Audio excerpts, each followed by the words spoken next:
हरिवंश पुराण जी का स्वाध्याय हम सभी कर रहे हैं। आचार्य जिनसेन जी द्वारा विरचित। मंगलम भगवान वीरो मंगलम गौतमो गणी मंगलम कुंद कुंदाद्यो जैन धर्मोस्तु मंगलम। नमो अरिहंताणम नमो सिद्धाणम नमो आयर्याणम नमो उवज्जायाणम नमो लोये सवसाहुणम। पंच परमेष्ठी भगवान की जय। अगले 45 मिनट के लिए सभी प्रकार के पापों का त्याग करके सभी 9 वर्ण मुखर मंत्र पढ़ लें।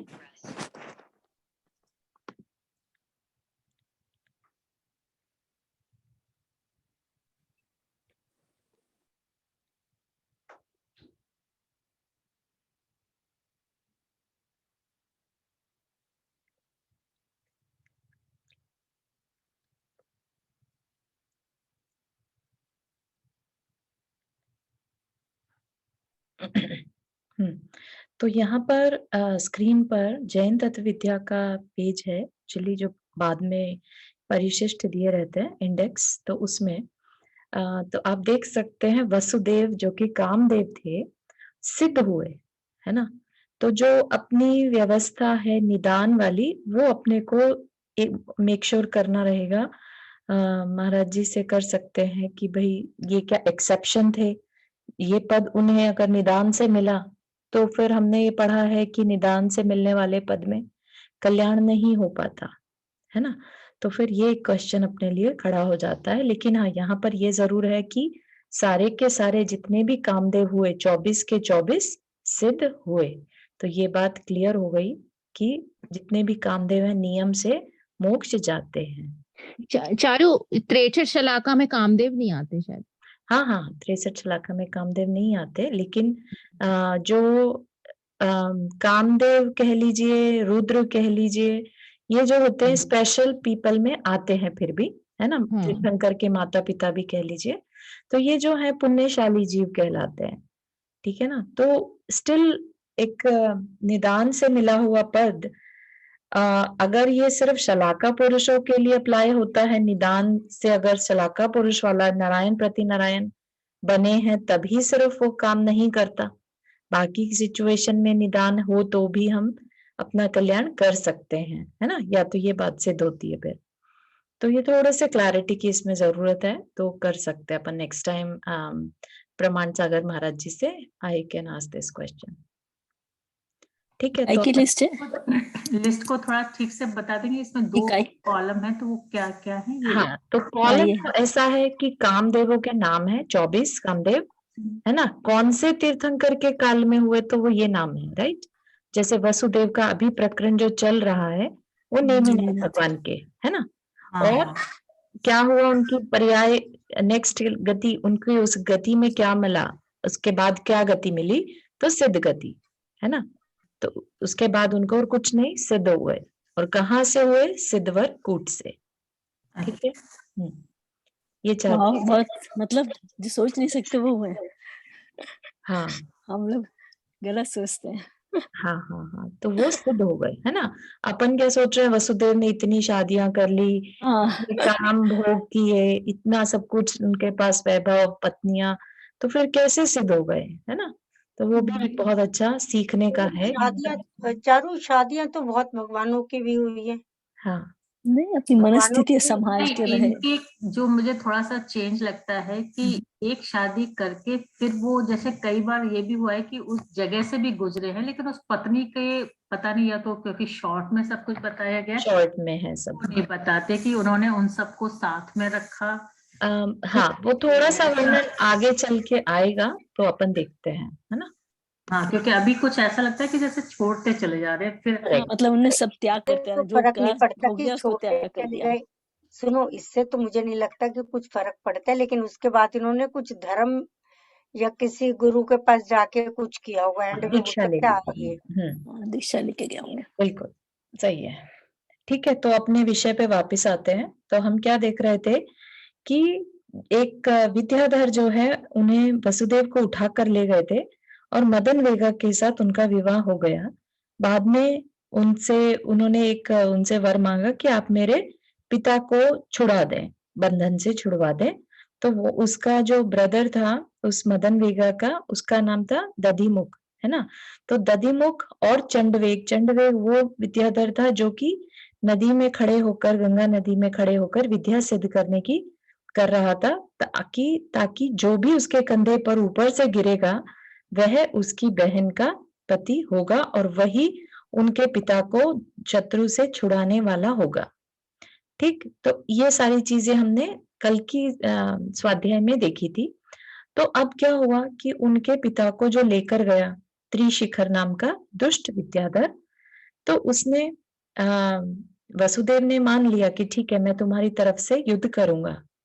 ठीक, तो युद्ध के लिए चल पड़े और त्रिशिखर जो है अपने आप ही सामने आ गया लड़ने के लिए पूरी सेना के साथ।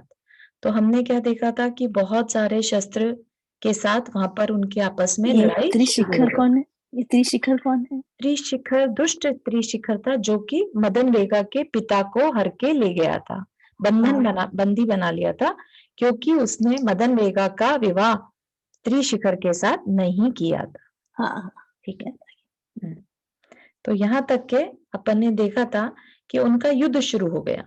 ठीक, अब क्या हुआ उसमें कि जो योद्धा पहले साधारण शस्त्रों से युद्ध का महोत्सव मनाया करते थे, वे भी उस समय युद्ध जन्य परिश्रम से रहित हो चिरकाल तक अधिक युद्ध करते रहे, है ना। जो छोटे मोटे युद्ध करते थे, अब बहुत बड़ा युद्ध उस टाइम पे चल रहा है।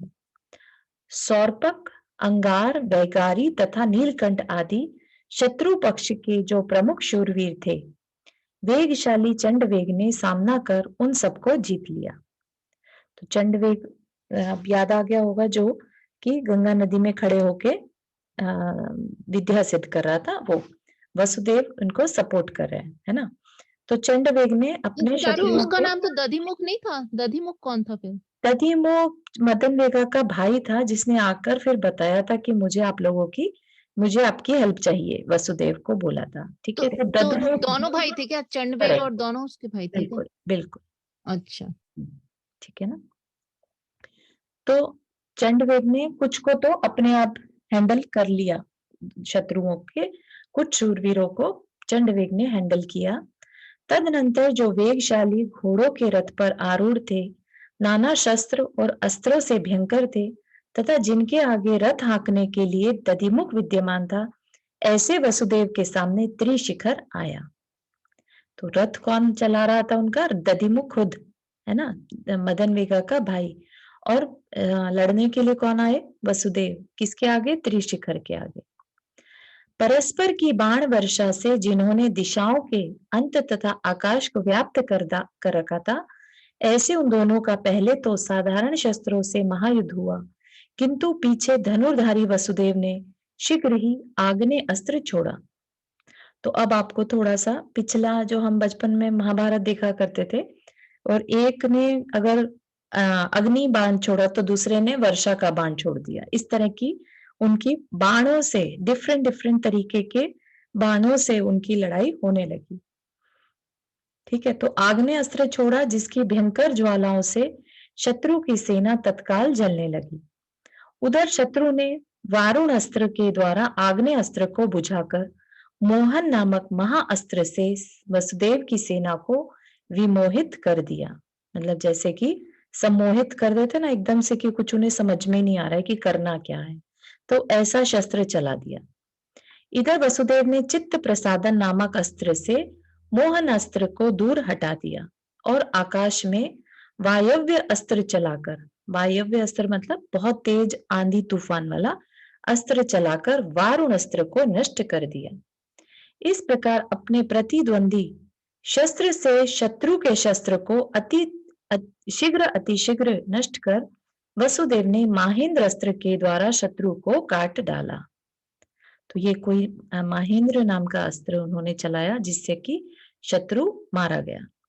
जिस प्रकार सूर्य के अस्त होने पर किरणों के समूह दिशाएं छोड़ नष्ट हो जाते हैं, उसी प्रकार देदीप्यमान त्रिशिखर के अस्तमित होने से शेष विद्याधर दिशाएं अर्थात अथवा अभिलाषाएं छोड़कर नष्ट हो गए, यानी भाग गए, है ना। जो शत्रु पक्ष था उनका लीडर ही मर गया, तो सबके सब बाकी जो थे वो भाग गए। तदनंतर अपने पक्ष के समस्त विद्याधरों से घिरे हुए वसुदेव कारागृह से श्वशुर को छुड़ाकर अपने नगर में वापस गए। गौतम स्वामी कहते हैं कि जिन धर्म के प्रसाद से एक प्रतापी मनुष्य अनेक विद्याधरों के समूह से दुर्जय समस्त शत्रुओं को शीघ्र ही जीतकर बहुत से मनुष्यों की आश्रयता को प्राप्त हो जाता है। मतलब कि जिन धर्म के प्रसाद से, तो उसका उनके पास पुण्य था, पहला पुण्य था पिछला, जिसकी वजह से, है ना, पीछे जो उन्होंने पुण्य किए थे उसके प्रसाद से वो आज इतने बलशाली बने, है ना। उसके कारण आज क्या उनको मिल रहा है, विद्याधरों के समूह से उनको सम्मान मिल रहा है, सेवा मिल रही है। अतः सदा जिन धर्म की उपासना करनी चाहिए। ठीक, तो यहाँ पर मदन वेगा के लाभ और त्रिशिखर के वध का वर्णन करने वाला 25वां सर्ग समाप्त हुआ। अब वो और आगे चले, अब क्या हुआ देखते हैं। अतनंतर कुमार वसुदेव से मदन वेगा में कामदेव के समान सुंदर अनावृष्टि नाम का नीतिज्ञ और बलवान पुत्र उत्पन्न हुआ। मदन वेगा क्या थी, विद्याधरी थी, और वसुदेव भूमिगोचरी थे, लेकिन उनके एक पुत्र उत्पन्न हुआ। एक दिन अपनी अपनी स्त्रियों के साथ विद्याधर सिद्धकूट जिनालय की वंदना करने के लिए गए। सो कुमार वसुदेव भी मदन वेगा के साथ वहां पहुंचे। नाना प्रकार के वेशों को धारण करने वाले विद्याधर जिनेन्द्र भगवान की पूजा कर तथा प्रतिमा ग्रहों की वंदना कर यथा योग्य स्तंभों का आश्रय ले बैठ गए।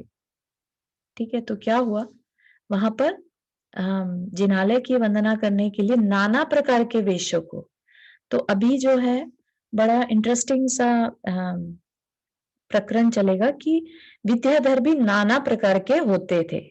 अपने को क्या मालूम है, अभी हम सिर्फ विजुअलाइज करते हैं तो विद्याधर ऐसे हैं जिनके पास विद्याएं हैं, है ना, लेकिन विद्याधरों के अंदर भी उनकी कैटेगरीज हैं। तो उन कैटेगरीज को कैसे आइडेंटिफाई कर रहे हैं वो बताएंगे। तो नाना प्रकार के वेशों को धारण करने वाले विद्याधर जिनेन्द्र भगवान की पूजा कर तथा प्रतिमा ग्रहों की वंदना कर यथा योग्य स्तंभों का आश्रय ले बैठ गए। अपने अपने उनके सेक्शन डिवाइडेड थे, स्तंभ बने हुए थे, उनका सहारा लेकर बैठ गए। शोभा संपन्न विद्युत वेग भी भगवान की पूजा कर अपने निकाय के लोगों के साथ गौरी विद्याओं के स्तंभ का सहारा ले बैठ गया। तदनंतर वसुदेव ने मदन वेगा से विद्याधर निकायों का परिचय पूछा। मतलब कि अगेन निकाय स्थान एक बार अपनी बात हुई थी, है ना, और विद्याधरों की जो कैटेगरी है उनका परिचय पूछा। सो वह यथा योग्य निकाय तो प्रकारों को बोलते ना, इतने प्रकार के हैं। हाँ हाँ बिल्कुल सही, प्रकार और किस बेस पर हैं, तो वो किस जगह से बिलोंग करते हैं, है ना। अच्छा, तो वो चीज हो गई, का परिचय पूछा। सो वह यथा योग्य इस प्रकार उनका वर्णन करने लगी। उसने कहा, हे नाथ, यहाँ ये हाथ में कमल लिए तथा कमलों की माला धारण किए हमारे खंबा के आश्रय बैठे हैं, वे गौरिक नाम के विद्याधर हैं। ठीक है, जो हम लोग जहां पर बैठे हैं वो हम कौन सी निकाय के हैं, गौरिक नाम के। हमारी पहचान क्या है, हम हाथ में कमल लिए और कमलों की ही माला धारण करते हैं। ये लाल मालाएं धारण किए तथा लाल कंबल के वस्त्रों को पहने हुए गांधार खंबा का आश्रय ले गांधार जाति के विद्याधर बैठे हैं। ये नाना वर्णों के से युक्त, नाना वर्ण मतलब बहुत सारे कलर्स के साथ, एवं सुवर्ण के समान पीले वस्त्रों को धारण कर मानव स्तंभ के सहारे बैठे हैं, वे मानव पुत्रक विद्याधर हैं। जो कुछ कुछ लाल वस्त्रों से युक्त एवं मणियों से देदीप्यमान आभूषणों से सुसज्जित हो मान स्तंभ के सहारे बैठे हैं, वे मनुपुत्रक विद्याधर हैं।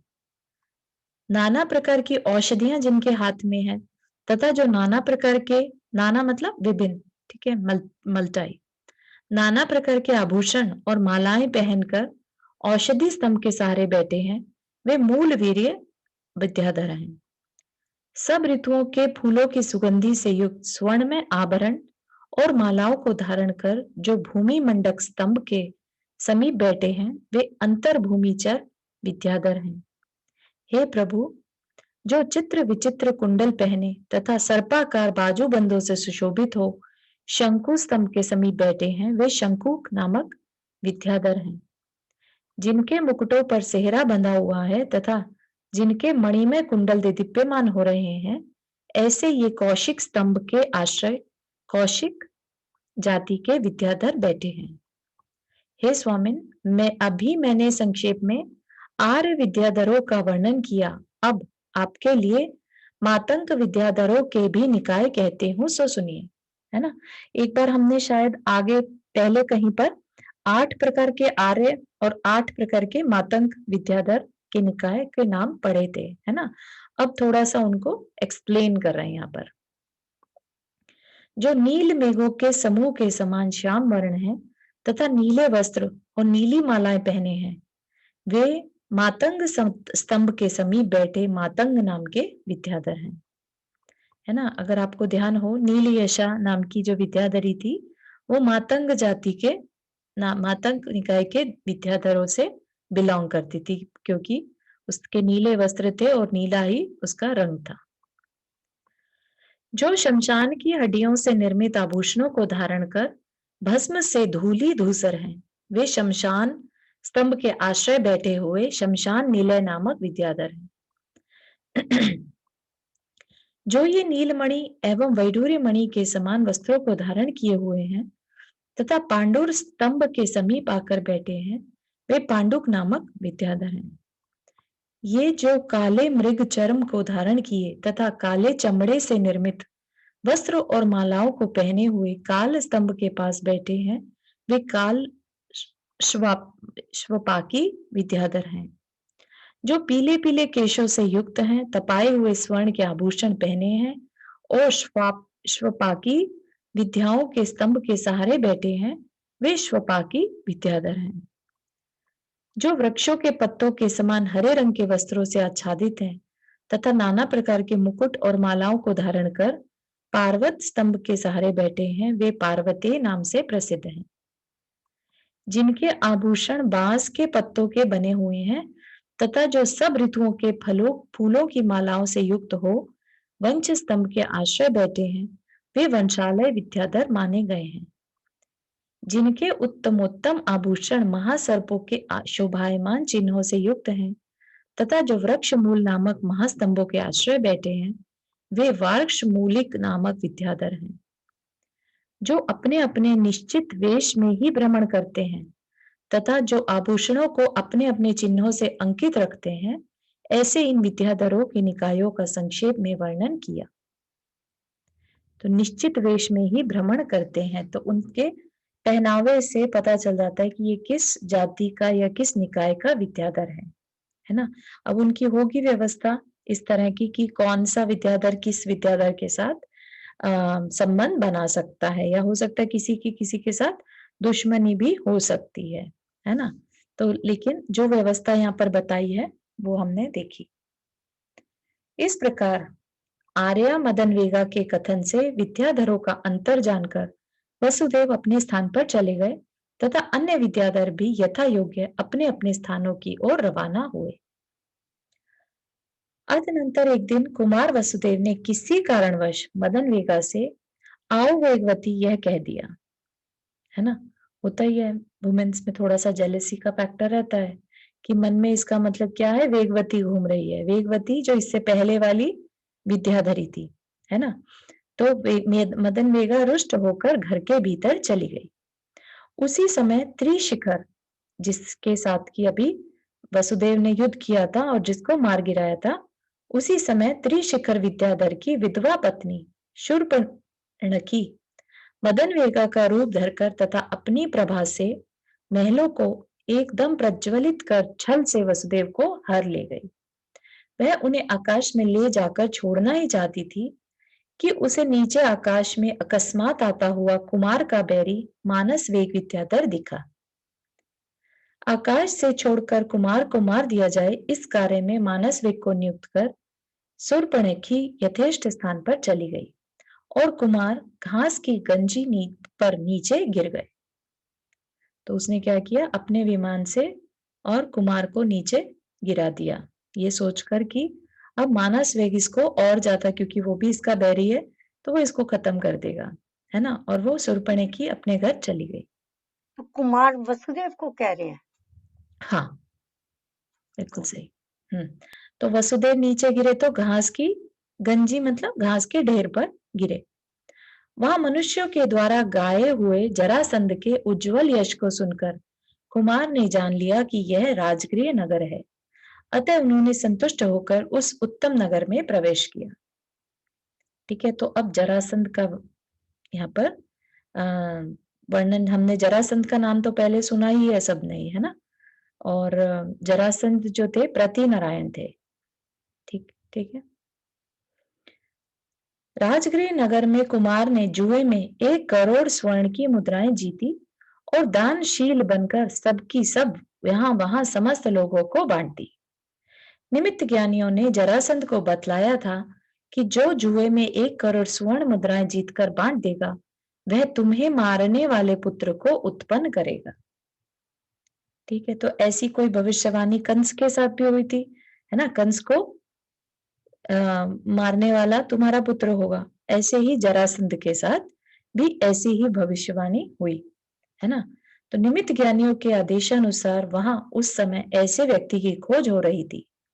जरासंध के अधिकारियों ने वसुदेव को देखकर पकड़ लिया और तत्काल मर जाए इस भावना से उन्हें एक चमड़े की भाथड़ी में बंधकर पहाड़ की चोटी से नीचे छोड़ दिया।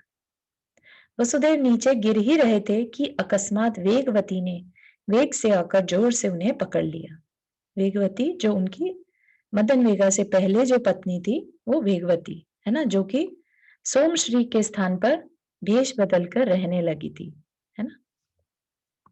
जब वेगवती ने उन्हें पकड़कर कहीं ले जाने लगी तब वे ऐसा मन में विचार करने लगे। उन्हें तो नहीं पता था ना कि उनको कौन पकड़ रहा है, तो उनको तो लगा कि अब वो बस मरे ही मरे। तो क्या विचार करने लगे वसुदेव कि जिस प्रकार पहले भारुंड पक्षी चारु रथ को हर ले गए थे उसी प्रकार जान पड़ता है मुझे भी भारुंड पक्षी हर कर लिए जा रहे हैं। न जाने अब क्या दुख होता है। ये बंधुजनों के संबंध दुरंत यानी दुखदायक हैं, भोग संपदाएं दुरंत हैं और कांतिपूर्ण शरीर भी दुरंत है। फिर भी मूर्ख प्राणी इन्हें स्वंत यानी सुखदायक समझता है। वह जीव अकेला ही पुण्य और पाप करता है, अकेला ही सुख और दुख भोगता है और अकेला ही पैदा होता तथा मरता है। फिर भी आत्मीय जनों के संग्रह करने में तत्पर रहता है ना। तो बिल्कुल जो अपनी एक अकेला अवतरे मरे अकेला होए, है ना। तो ये वो वाली चीज के विचार कर रहे, एक तरह से 12 भावनाओं का वो विचार करने लगे। वे ही धीर वीर मनुष्य सुखी है और वे ही आत्महित में लगे हुए हैं जो भोगों से संबंध छोड़कर मोक्ष मार्ग में स्थित हैं। तो देखा जाए तो उन्हें नॉलेज सारी थी, है ना, मोक्ष मार्ग की जानकारी थी और कैसे होगा वो भी पता था कि भोगों से संबंध छोड़ने से ही मोक्ष मार्ग में स्थित हुआ जा सकता है। हमारे कर्म बड़े वजनदार हैं, इसलिए हम भोग तृष्णा रूपी तरंगों में डूब रहे हैं तथा सुख दुख की प्राप्ति में ही बार बार परिभ्रमण करते फिरते हैं। तदनंतर इस प्रकार चिंतन करते हुए वीर वसुदेव को वेगवती ने पर्वत के तट पर उतारा और भाथड़ी से खींचकर बाहर निकाला। पति को देख वेगवती विरह से आकुल हो रोने लगी और वसुदेव ने भी उसका आलिंगन कर उसे स्वपर के शरीर के लिए सुख देने वाली माना। तदनंतर वसुदेव के द्वारा पूछी प्रिया वेगवती ने पति के हरे जाने पर अपने घर जो सुख दुख उठाया था वह सब उनके लिए कह सुनाया, है ना। तो क्योंकि वेगवती के साथ जब वो रह रहे थे तो वो शत्रु विद्याधर उनको उठाकर ले जाता है, वसुदेव को उठाकर ले जाता है ना, और वो ही उन्हें गंगा नदी पर छोड़ देता है जिससे कि वो गिर जाते हैं एक विद्याधर के कंधे पर, राइट। तो उस समय वो हरे जाने का जो उसको उसके पीछे क्या घटित हुआ वो बताया। उसने कहा कि मैंने आपको विचार की दोनों श्रेणियों में खोजा, अनेक वन और नगरों में देखा तथा समस्त भरत क्षेत्र में चिरकाल तक भ्रमण किया परंतु आपको प्राप्त न कर सकी। बहुत घूमने फिरने के बाद मैंने मदन वेगा के पास आपको देखा। सो देखकर यह विचार किया कि यहाँ रहते हुए भले ही आपके साथ वियोग रहे पर आपके दर्शन तो पाती रहूंगी। इसी विचार से मैंने वहां अलक्षित रूप से रहने की इच्छा की। अलक्षित मतलब बिना किसी लक्ष्य के, और कोई लक्ष्य नहीं था, सिर्फ अलक्षित रूप से या न दिखने वाले रूप से रहने की इच्छा की। परंतु तीर शिखर की भार्या शूर्पणखी मदन वेगा का रूप धरकर आपके पास आई और मारने की इच्छा से हरकर आपको आकाश में ले गई। उधर उस पर्वत की चोटी से आप नीचे गिराए जा रहे थे कि बीच में ही लपक कर मैंने आपको पकड़ लिया। इस समय आप पंचनद तीर्थ और ह्रीमंत नामक पर्वत पर विराजमान हैं। इस प्रकार चंद्रमुखी वेगवती से सब समाचार जानकर वसुदेव नदियों के गंभीर शब्द से सुंदर ह्रीमंत पर्वत की अत्यधिक आदित्यकाओं पर क्रीड़ा करने लगे। एक दिन कुमार वसुदेव अपनी इच्छा अनुसार वहां घूम रहे थे कि उन्होंने नागपाश से बंधी हुई वन की हस्तिनी के समान नागपाश से मजबूत बंधी हुई एक भाग्यशालिनी सुंदर कन्या को देखा। उसे देखते ही कुमार का हृदय दया से आर्द्र हो गया। इसलिए उन्होंने जिस प्रकार मुनि संसार के प्राणियों को पाप रूपी पाश से मुक्त कर देते हैं, उसी प्रकार मुख की फैलती हुई कांति से युक्त उस बंधनबद्ध कन्या को बंधन से मुक्त कर दिया। तो नागपाश से उन्हें उसे छुड़वा दिया। बंधन से छूटते ही उस कन्या ने अतर्कित बंधु यानी वसुदेव को नमस्कार किया और कहा कि हे नाथ, आपके प्रसाद से मेरी विद्या सिद्ध हो गई। सुनिए, मैं दक्षिण श्रेणी पर स्थित गगन वल्लभ नगर की रहने वाली राजकन्या हूँ। मेरा नाम बालचंद्रा है और मैं विद्युत द्रंश के वंश में उत्पन्न हुई हूँ। विद्युत द्रंश जो था विद्याधरों का जो एक वंशावली चलती आ रही थी, उन्हीं के वंश में उत्पन्न हुई हूँ। मैं नदी में बैठकर महाविद्या सिद्ध कर रही थी कि एक शत्रु विद्याधर ने मुझे नागपाश से बांध दिया और हे प्रभु, आपने मुझे उस बंधन से मुक्त किया है। हमारे वंश में पहले भी एक केतुमती नाम की कन्या हो गई है। उसे मेरे ही समान पुंडरीक नामक अर्धचक्री ने अचानक आकर बंधन से मुक्त किया था, और वह जिस प्रकार उसी अर्धचक्री की निर्विरोध पत्नी हो गई थी, उसी प्रकार मैं भी आपकी पत्नी अवश्य होने वाली हूँ, यह आप निश्चय समझ लीजिए। हे नाथ, आप विद्याधरों के लिए अतिशय दुर्लभ इस विद्या को ग्रहण कीजिए। कन्या के इस प्रकार कहने पर कुमार वसुदेव ने कहा कि वह विद्या मेरी इच्छा से वेगवती के लिए देने योग्य है, कि तुम मेरी जगह विद्यावती को ये विद्या दे दो। कुमार की आज्ञा पाकर उसने तथास्तु कह वेगवती के लिए वह विद्या दे दी और तदनंतर आकाश में उड़कर वह गगन वल्लभ नगर को चली गई। कुमारी बालचंद्रा वेगवती के लिए विद्या रूपी दान देकर शीघ्र ही निशल्य हो गई, सो ठीक ही है। निशल्य मतलब अंदर में उसके कोई भी गिल्ट या कुछ भी ऐसा चुभने वाला नहीं रहा कि उसने कुछ गलत किया, है ना। निशल्य हो गई, सो ठीक ही है, क्योंकि जिन धर्म की उपासना करने वाली विद्याधरियां अपने मनोरथ को शीघ्र ही सिद्ध कर लेती हैं। ठीक है, यहां तक के किसी को कोई क्वेश्चन?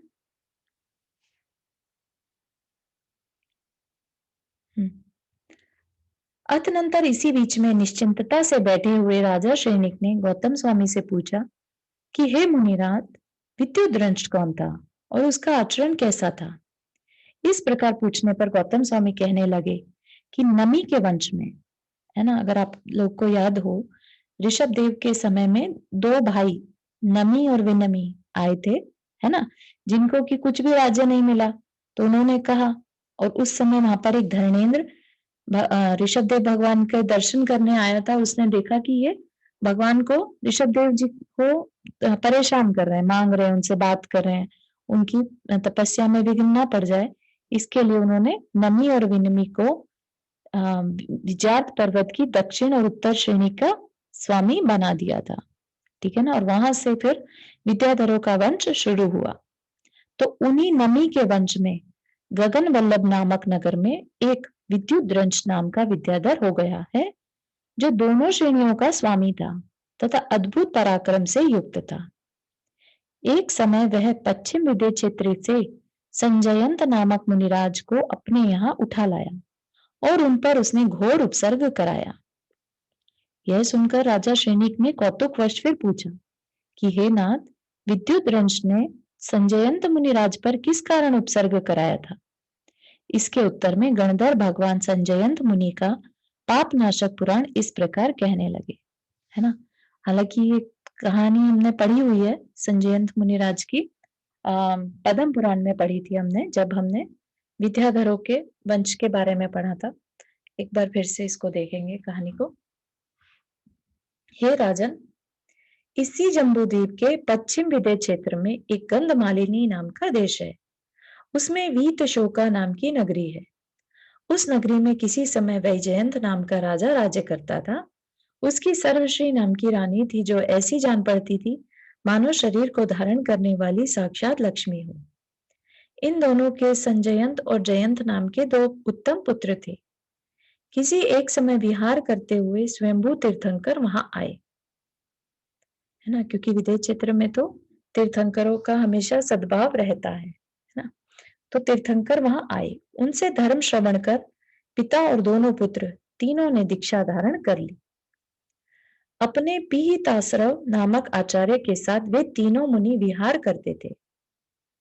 तीनों मुनि कौन? राजा और उनके 2 पुत्र पीहिताश्रव मुनि के साथ, आचार्य के साथ विहार करते थे। कदाचित घातिया कर्म को नष्ट करने वाले वैजयंत मुनि को केवल ज्ञान उत्पन्न हो गया। पिता जो थे उनको केवल ज्ञान हो गया। केवल ज्ञान के उत्सव में जब चारों निकाय के देव मुनिराज वैजयंत की वंदना कर रहे थे, तब धरणेन्द्र को देखकर जयंत मुनि ने धरणेन्द्र होने का निदान किया। ठीक, धरणेन्द्र का वैभव देखकर जयंत मुनिराज के मन में आ गया कि मुझे भी इसी तरह का पद चाहिए, और उसके फलस्वरूप वे मरकर धरणेन्द्र हो भी गए। किसी समय जयंत के बड़े भाई संजयंत मुनिराज अपनी वीतशोका नामक सुंदर नगरी में के भीम दर्शन यानी भयंकर शमशान में 7 दिन का प्रतिमा योग लेकर विराजमान थे। उसी समय विद्युत दृष्ट भद्रशाल वन में अपनी स्त्रियों के साथ चिरकाल तक क्रीड़ा कर अपने नगर की ओर लौट रहा था कि अचानक उसकी दृष्टि संजयंत मुनिराज पर पड़ी। पूर्व बैर के कारण कुपित हो वह उन्हें उठा लाया, है ना। तो विद्युत दृष्ट जो विद्याधर था, उसका कोई पुराना वैर था संजयंत मुनिराज के साथ, जिसकी वजह से वो उन्हें उठाकर ले गया और भारत क्षेत्र संबंधी विचार्थ कहाँ से उठाया तो विदय क्षेत्र के विजात पर्वत से, है ना। और कहाँ ले गया? उठाकर भारत क्षेत्र संबंधी विजात पर्वत के दक्षिण भाग के समीप वरुण नामक पर्वत पर उन्हें ले गया। हरिद्वती, चंडवेगा, गजवती, कुसुमवती और सुवर्णवती, इन 5 नदियों का जहां समागम हुआ है, वहां सायकाल के समय उन्हें रखकर चला गया और प्रातःकाल उन्हें उसने विद्याधरों को यह कहकर शोभित कर दिया कि आज रात्रि को मैंने स्वप्न में एक महाकाय राक्षस देखा है। वह राक्षस हम लोगों का क्षय करने वाला होगा, इसलिए हे विद्याधरों, चलो उसे शीघ्र ही मार डालें, है ना। कि तुम सबको एक तरह से भड़का दिया कि तुम्हें उसको मारना है। इस प्रकार विद्याधरों को प्रेरित कर उसने नाना प्रकार के शस्त्र धारण करने वाले विद्याधरों के साथ उन्हें मार डाला मतलब कि प्राणांत कर दिया, है ना। मुनिराज संजयंत भी अंतिम समय केवल ज्ञान प्राप्त कर श्री शीतलनाथ भगवान के शांतिदायक तीर्थ में निर्वाण को प्राप्त हुए। ठीक, तो आपको एक बात बताओ, जो ये तो बताया नहीं कि वो क्या पिछले जन्म का क्या वैर था जो उठा वो के ले गया। बताएंगे अभी। अच्छा, ठीक है, तो उनको उसी समय केवल ज्ञान प्राप्त हुआ और वो निर्वाण को प्राप्त हो गए। तदनंतर उनके शरीर की पूजा के लिए जयंत का जीव जो कि धरणेन्द्र बना था वो आया। सो विद्युत दृष्ट की इस करतूत से वह बड़ा ही रुष्ट हुआ। वह विद्युत दृष्ट की समस्त विद्याओं को हरकर उसे मारने के लिए उद्यत हुआ ही था कि उसी समय आदित्याब दिवाकर देव नामक लांतवेंद्र ने वहां आकर कहा, हे धरणेन्द्र, हे फणेन्द्र, व्यर्थ की जीव हिंसा न करो। इन शब्दों द्वारा उसे हिंसा से रोक दिया। तुम, मैं, यह विद्याधरों का राजा विद्युत दृष्ट और संजयंत, इस प्रकार हम सब बैर बांधकर संसार में जिस तरह भटकते रहे हैं, वह मैं कहता हूं, सुनो। तो अब वो कहानी बता रहे हैं कि क्यों इन इन सब का आपस में बैर चल रहा था। ठीक है। इसी भरत क्षेत्र में एक शकट नाम का देश है। उसके सिंहपुर नगर में किसी समय सिंहसेन नाम का राजा राज्य करता था। सिंहसेन की कला और गुण रूपी आभूषणों से सुशोभित रामदत्ता नाम की स्त्री थी तथा निपुणमती नाम की एक धाय थी जो निपुण मनुष्यों में भी अतिशय निपुण थी। ठीक है, तो एक राजा बताया और राजा की रामदत्ता नाम की स्त्री और निपुणमती नाम की धाय। राजा का एक श्रीभूति नाम का पुरोहित था जो अपने को सत्यवादी प्रकट करता था तथा लोक में अलुब्ध यानी निर्लोभ है इस प्रकार प्रसिद्ध था। पुरोहित सत्यवादी भी था और निर्लोभी भी था। उसकी ब्राह्मणी का नाम श्रीदत्ता था। वह श्रीभूति नगर की समस्त दिशाओं में भांडशालाएं यानी धरोहर रखने के स्थान बनवाकर व्यापारी वर्ग का बहुत विश्वास पात्र बन गया था। उसी समय पद्मखंड नामक नगर में एक सुमित्रदत्त नामक वणिक मतलब जो व्यापारी होता है वणिक रहता था। वह किसी समय अपने 5 रत्न श्रीभूति पुरोहित के पास रखकर तृष्णावश जहाज द्वारा कहीं गया था। मतलब और ज्यादा पैसा कमाने के लिए जहाज से कहीं गया। भाग्यवश उसका जहाज फट गया मतलब डैमेज हो गया। लौटकर उसने पुरोहित से अपने रत्न मांगे परंतु प्राप्त नहीं कर सका। पुरोहित ने मना कर दिया कि मेरे को तो दिए ही नहीं। राजद्वार में उसने प्रार्थना की परंतु पुरोहित को प्रमाण मानने वाले राज कर्मचारियों ने उसे तिरस्कृत कर भगा दिया, है ना। तो पुरोहित ने अपनी ऐसी साख बना रखी थी कि वो हमेशा सच बोलता है। तो अब उस वणिक के ऊपर किसी ने भरोसा नहीं किया। अंत में बदले की आशा से जिसका चित्त जल रहा था ऐसा सुमित्रदत्त वणिक राजमहल के समीप एक ऊंचे वृक्ष पर चढ़कर प्रतिदिन यह कहता हुआ रोने लगा कि महाराज सिंहसेन, दयावती रानी रामदत्ता तथा अन्य सज्जन पुरुष दया युक्त हो मेरी प्रार्थना सुने। मैंने अमुक मास और अमुक पक्ष के अमुक दिन श्रीभूति पुरोहित की सत्यवादिता से प्रभावित होकर उसके हाथ में इस प्रकार के 5 रत्न रखे थे, परंतु इस समय वह अत्यंत लुब्ध होकर मेरा वह रत्न देना नहीं चाहता। ठीक है ना। तो क्या करता था, पेड़ पे चढ़ के, राजमहल के पास ही एक पेड़ पे चढ़ के और ये बात डेली बोलता था। इस प्रकार प्रतिदिन। कहानी कहाँ किस जगह कंटेस्ट में सुनी थी? पहले भी सुनी है ना ये? हाँ, वही बता रहे हैं, पहले भी पढ़ी है अपन ने, पद्म पुराण जी में पढ़ी थी। अच्छा। ठीक। इस प्रकार उसे रोते रोते जब बहुत महीने बीत गए तब एक दिन प्रिया रामदत्ता ने रात्रि के समय राजा से कहा कि हे राजन, यह बड़ा अन्याय है। लोक में बलवान और दुर्बल सभी होते हैं, तो क्या बलवानों के हाथ से दुर्बल मनुष्य जीवित नहीं रह सकते? इस बेचारे दुर्बल के रत्न अतिशय बलवान पुरोहित ने हड़प लिए। इसलिए हे प्रभु, यदि इस पर आपको दया आती है तो इसके रत्न दिलवाए जाएं।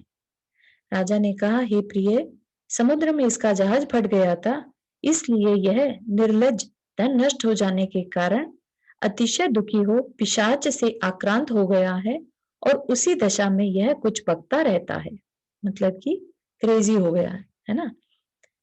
इस प्रकार राजा का उत्तर पाकर रामदत्ता ने कहा, हे राजन, यह धन रूपी पिशाच से आक्रांत नहीं है, क्योंकि यह प्रतिदिन एक ही बात कहता है, अतः इसकी परीक्षा की जाए। यह सुनकर राजा ने प्रातःकाल एकांत में पुरोहित से पूछा, परंतु वह द्रोही सर्वथा मीट गया, मतलब मना कर दिया उसने। सो ठीक ही है, क्योंकि लोभी मनुष्य के सत्यता कैसे हो सकती है। तदनंतर राजा जुआ के छल से पुरोहित की परीक्षा करने के लिए उद्यत हुआ। तो जो रानी रामदत्ता थी वो जुआ खेलने में, मतलब चौपड़ खेलने में बहुत कुशल थी, तो उन्होंने बुलाया पुरोहित को। रानी रामदत्ता ने जुआ खेलने के पूर्व ही किसी बहाने पुरोहित से पूछ लिया था कि आज आपने रात्रि में क्या भोजन किया था। रानी रामदत्ता को आज्ञा पाकर निपुणमती धाय ने जाकर पुरोहित की स्त्री से रत्न मांगे और पहचान के लिए रात्रि के भोजन की बात बताई। मतलब कि पुरोहित की स्त्री से कहा कि भाई पुरोहित ने रत्न मंगाए हैं। तो उसने पूछा कि तुम कैसे जानती हो पुरोहित को? तो कि आज उन्हें बताया कि आज सुबह ये भोजन किया था, है ना। परंतु पुरोहित की स्त्री ने रत्न नहीं दिए। अब की बार जुआ में जीता हुआ जनेऊ लेकर निपुणमती ने पुरोहित की स्त्री से रत्न मांगे, परंतु फिर भी वह उन्हें प्राप्त नहीं कर सकी। सो ठीक ही है, क्योंकि उसके लिए पति की आज्ञा ही वैसी थी। तीसरी बार पति के नाम की चिन्हित अंगूठी देखकर पुरोहित की स्त्री ने वो रत्न दे दिए। उसी समय रानी रामदत्ता की आज्ञा अनुसार जुआ बंद कर दिया गया। यद्यपि राजा ने वणिक के उन रत्नों को दूसरे के रत्नों के साथ मिला कर दिया था, तथापि वणिक ने अपने ही रत्न पहचान कर उठा लिए, है ना। तो राजा ने दोनों की परीक्षा बेसिकली कर ली। तो राजा ने वणिक के जो रत्न थे 5, उनको बाकी रत्नों के साथ मिलाया और कहा कि अब तुम अपने पहचान लो। तो वणिक तो वाकई में वो क्रेजी तो था नहीं, उसने अपने रत्न पहचान कर उठा लिए और इस सच्चाई के कारण राजा से सम्मान भी प्राप्त किया। दूसरे का धन हरण करने में प्रीति का अनुभव करने वाला पुरोहित का सब धन छीन लिया गया। उसे गोबर खिलाया गया और मल्लों के मुक्कों से पिटवाया गया, जिससे वह मर गया। चूंकि वह धन के आर्त ध्यान से कलुषित चित्त होकर मरा था, इसलिए राजा के भंडार गृह में अगंधन नाम का सांप हुआ, है ना। धन के आर्त ध्यान, इसका क्या मतलब हुआ? धन का आर्त ध्यान कोई शेयर करना चाहेगा? आर्त ध्यान, धन का लेते हुए लालच अपने हाँ, अपने ही लालच लालच कह लीजिए, दुख। धन की धन से या उसे धन के प्रेम बारे में बहुत पूछा था, हुआ। है ना, और वो धन छूटने से उसको बहुत ज्यादा दुख हुआ। ठीक है, तो धन के छूटने से ध्यान बन गया ना उसको। है ना, धन के छूटने से जो उसे दुख हुआ, बाकी चीज का धन उस दुख नहीं हुआ उसे। पत्नी के छूटने का दुख नहीं हुआ, मरने का भी दुख इतना नहीं हुआ जितना उसको धन से छूटने का दुख हुआ। तो उसके कारण वह कलुषित चित्त होकर मरा, बुरे परिणाम के साथ मरा। और बहुत ज्यादा धन का लोभी जो रहता है उसको नॉर्मली क्या मिलता है? पैसे की रखवाली करने वाला सांप या इस टाइप के बन जाते हैं, है ना। और अपनी दुष्टता के कारण राजा से सदा द्रोह रखने लगा। श्री भूति पुरोहित के स्थान पर धम्मिल नामक दूसरा ब्राह्मण रखा गया, परंतु वह भी मिथ्या दृष्टि था और प्राय नहीं कहे कार्य को करने के लिए उद्यत रहता था। सुमित्र दत्त वणिक रत्न लेकर अपने पद्मखंडपुर नगर को चला गया। यद्यपि वह जैन था, यानी जैन धर्म के स्वरूप को समझता था, तथापि मैं रानी रामदत्ता का पुत्र हूं ऐसा उसने निदान बांध लिया और इसी इच्छा से वह खूब दान करने लगा। वणिक की स्त्री सुमित्र दत्ती का जो सदा उससे विरोध रखती थी, मरकर एक पर्वत पर व्याघ्री हुई। एक दिन सुमित्र दत्त किन्हीं मुनिराज की वंदना के लिए उसी पर्वत पर गया, सो उस व्याघ्री ने उसे खा लिया। तो अपनी ही पत्नी के द्वारा वह मरण को प्राप्त हुआ। चारू एक सेकंड, ये दोबारा ये पढ़ोगी? तो एक मिनट, ये दोबारा पढ़ोगी कि वानी की स्त्री सुमित्र दत्ता? हाँ, सुनिए। तो जो वणिक था जिसके की रत्न चोरी हुए थे, राइट, रत्न ले लिए गए थे, बाद में उसे रत्न तो मिल गए, लेकिन जब वो अपने रास्ते अपने नगर वापस जा रहा था, तो उसने अंदर में एक निदान कर लिया कि मैं इस रानी, दयावती रानी जो है रामदत्ता, मैं उसका पुत्र बनूं, ऐसा उसने मन में ठान लिया। ठीक है, और वो खूब दान करने लगा। तो अब जो उसकी पत्नी थी सुमित्र दत्ती, वो उसको विरोध करती थी, है ना, और विरोध करती थी और किसी कारणवश मरी होगी, मरकर वो व्याघ्री हुई। व्याघ्र जो होते हैं ना, बाघ बन जाते हैं, तो वो एक पर्वत पर व्याघ्री हुई। और एक दिन सुमित्र दत्त उसी पर्वत पर से जा रहा था मुनिराज की वंदना के लिए, तो उस व्याघ्री ने उस वणिक को खा लिया। और क्योंकि उसने अंदर में निदान बांधा था कि मैं मरकर रामदत्ता का पुत्र हूं, राइट, रानी के घर जन्म लूं, तो मरकर वह रामदत्ता का पुत्र हुआ। यद्यपि वह अपने पुण्य बल से इंद्र हो सकता था, तथापि निदान के द्वारा इंद्रत्व की उपेक्षा कर राजपुत्र ही हुआ। उसका सिंह चंद्र नाम रखा गया तथा वह रामदत्ता के स्नेह बंधन से युक्त था, यानी उसे अतिशय प्यारा था। सिंह चंद्र के इंद्र के समान आभा वाला पूर्णचंद्र नाम का एक छोटा भाई भी हुआ। ये दोनों भाई पृथ्वी पर सूर्य चंद्रमा के समान प्रसिद्ध थे। एक समय राजा सिंहसेन, जिनके घर वो पैदा हुआ था, मणिक, समय राजा सिंहसेन कार्यवश भांडागार में प्रविष्ट हुए। सो वहां पूर्व बैर के कारण पुरोहित के जीव अगंधन नामक दुष्ट सांप ने उन्हें काट खाया। उसी नगर में एक गारुडिक विद्या का अच्छा जानकर गरुड़ दंड रहता था।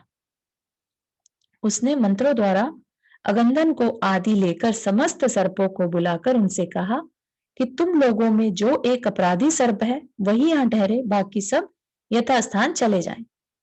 गरुड़ दंड के ऐसा कहने पर राजा को काटने वाला अगंधन सर्प रह गया, बाकी सब चले गए। गरुड़ दंड ने उसे ललकारते हुए कहा कि अरे दुष्ट, अपने द्वारा छोड़े हुए विष को शीघ्र ही खींच, और यदि खींचने की इच्छा नहीं तो शीघ्र ही अग्नि में प्रविष्ट कर।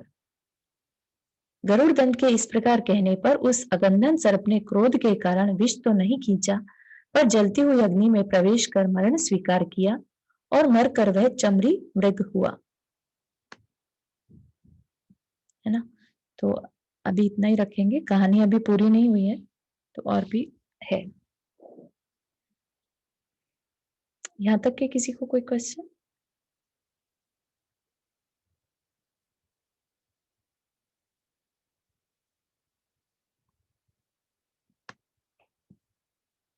कैसा लग रहा है वासुदेव की कहानी पढ़कर?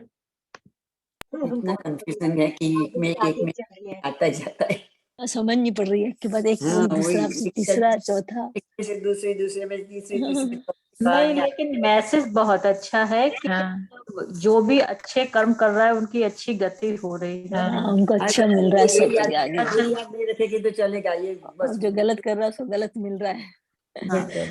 और निदान का भी थोड़ा क्लियर हो रहा है कि निदान करने से भी हो जाता है, और मतलब धर्म करने से सब कुछ मिलता है ना? बोलते हैं ना कि धर्म चिंतामणि रत्न के समान है। और अपने को ये भी नहीं सोचना चाहिए कि मेरे को क्या बनना है। हाँ, हम अपने लिए ना डिसाइड करें। कई बार हम अपने साथ में रहने वालों के साथ बहुत ज्यादा अटैच होकर हम ये मान लेते हैं ना कि हमें अगले भव में भी यही मिले, तो वैसा भी हमें नहीं करना चाहिए। तो बहुत कुछ सीखने को मिल रहा है एक्चुअली मुझे अपने लिए। तो बहुत ज्यादा वसुदेव की कहानी जो है बहुत ज्यादा इम्पैक्टफुल लग रही है। एक चीज पूछना था कि जैसे आपने अभी कहा कि हम अपने घर वालों से प्यार करते हैं और चाहते हैं कि वापस इसी घर में आए, तो अगर सपोज मतलब हमको वापस मनुष्य जन्म लेना है, तो अगर हमने ये निदान नहीं किया कि भाई हम अपने बच्चे के घर में आए या ऐसे आए, तो और किसी दूसरी जाति के घर में सेम उसमें आ जाते हैं, तो उसमें क्या बेटर है? यही बेटर है ना कि अपने बच्चे के घर में आए तो धर्म मिलेगा। क्या पता वो भी अलग जाति में गए तो क्या पता। नहीं, एक मिनट, अपने को संसार में आने की क्यों सोचने का, अपने को मोक्ष मार्ग में जाने का क्यों नहीं सोचने का? वही सोचना नहीं, एक मिनट सुनिए नंदा जी, देखिए अगर हमें इतना कॉन्फिडेंस है कि हम अगर सोचेंगे हमारे बच्चे के घर हम वापस से पैदा हो जाएं या बन जाएं और हम वो कर पा रहे हैं, इसका मतलब इतना पुण्य हमने किया है ना? तो अभी हम जो निदान पढ़ रहे हैं ना, आप उसमें समझिए कि निदान जैसे कि हमें $1 मिलियन मिलने हो और हम निदान से हम उस $1 मिलियन को 100,000 में कन्वर्ट करते हैं। ठीक है, इतना बड़ा डिफरेंस आता है अपने पुण्य के क्षय में निदान करने से। ठीक है, तो हम जब किसी पुण्य को अर्जित करते हैं तो अच्छे के लिए करते हैं, हम बुरा तो नहीं सोचते, हम हमेशा अच्छे के लिए पुण्य करते हैं कि हमें आगे ये पुण्य और आगे मतलब पुण्यानुबंधी पुण्य हो जो हमें आगे भी अच्छे निमित्त दे और हम कल्याण करें। ठीक है ना? लेकिन इस तरह के निदान से हम उस पुण्य की कैटेगरी को घटा लेते हैं। अब क्या होगा? वो पुण्य किस में कन्वर्ट हो गया? पाप का बंद कराने वाला पुण्य। तो कल को आप भले ही उस बच्चे के घर में तो पैदा हो जाएंगे, लेकिन इतना मोह रहेगा कि आप कहीं ना कहीं उसमें अपने परिणाम बिगाड़ कर और अपना आगे का भाव खराब कर लेंगे। ठीक है ना? तो इट्स बेटर कि हम कभी भी भूल से भी निदान में ना पड़े। जो है वो अपने सामने आता रहेगा। अपन बेसिकली जो यहाँ पर वसुदेव का भी चिंतन था अकेले आए हैं और अकेले ही जाना है ना? कल्याण भी अकेले ही करना है, कोई किसी के कर्म नहीं काट सकता, तो फिर हम कर्म साथ में क्यों भोगना चाहते हैं? ठीक है ना? अच्छा, हाँ। तो इस और वजह हमने को से रास्ता तो मुक्ति का ही चाहिए ना, हुँ, तो हम किसी के नहीं, हम कोई हमारा नहीं है, ऐसा ही हाँ, सोचने का है ना। बिल्कुल। हम तो आत्मा है, आत्मा से परमात्मा कैसे बने वो सोचने का है ना। हाँ, और एक्चुअली ये भी सोचना चाहिए कि अपने पास से जो भी जा चुके हैं वो पंचम काल में वापस इस संसार में ना ही आए तो अच्छा है। हाँ, वो तो अगर स्वर्ग में है तो वहीं चाहे वहीं रहे, वहीं से अपना भगवानों की भक्ति करें, क्योंकि हुँ, पंचम काल में यहाँ आना कोई अच्छी बात तो है नहीं। हाँ, बिल्कुल सही है, हम कुछ भी हो सकता है, बस अपने कल्याण के लिए आगे बढ़ते रहें, तो वो ज़्यादा इम्पोर्टेंट है। हुँ, चलिए इतना ही रखते हैं, जनवाणी स्तुति। जावाणी के ज्ञान से सूझे लोकालोक, सो वाणी मस्तक धरो सदा देत हो धोख। हे जिनवाणी भारती तो ही जपो दिन रैन, जो तेरा शरणा गए सो पावे सुख चैन। नाउ वर्णम करना।